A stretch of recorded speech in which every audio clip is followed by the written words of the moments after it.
TCS ఇప్పటికీ వాళ్ళ interiors అని కూడా ఫిట్ అవుట్ అయిపోయింది. నవంబర్ మాసంలో ఓపెనింగ్ పెట్టుకుంటున్నాం. ల్యాండ్ కూడా ఆల్రెడీ కేటాయించాం, దానికి శంకుస్థాపన వేస్తాం. నవంబర్లో కాగ్నిసెంట్ CEO గారు కూడా వస్తున్నారు, వాళ్ళ కొత్త ప్రాజెక్ట్కి శంకుస్థాపన వేస్తున్నాం. డిసెంబర్లో వాళ్ళ సెంటర్ కూడా, డెవలప్మెంట్ సెంటర్ కూడా ఇక్కడ ప్రారంభించబోతున్నారు. గూగుల్ ఇప్పటికీ మీకు తెలుసు, ఈ నెల మేము రేపు రాత్రి ఢిల్లీకి వెళ్ళి ఎల్లుండి గూగుల్ కూడా వాళ్ళ లీడర్షిప్ కూడా వస్తున్నారు, కలిసి పెద్ద ఎత్తున అనౌన్స్మెంట్ చేస్తున్నాం.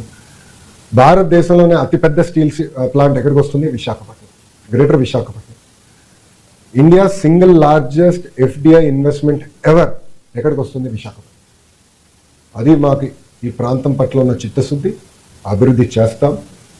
నా పైన అనేక ఆరోపణలు గతంలో వేశారు. పులివెందుల ఎమ్మెల్యే గారు కూడా స్వయంగా అది చెప్పారు. ఈరోజు నేను వాళ్ళని ప్రశ్నిస్తున్నాను, చేయాలా చేయకూడదా అని వాళ్ళని ప్రశ్నిస్తున్నాను. ఆయన కూడా మాజీ మంత్రి ఉన్నాడు, కోడిగుడ్డు మాజీ మంత్రి, ఆయన కూడా అడగండి. వాళ్ళు 5 సంవత్సరాల్లో తీసుకురాలేని పరిశ్రమలు మొదటి 16 నెలల్లో మేము తీసుకొచ్చాం. అది మాకున్న చిత్తశుద్ధి.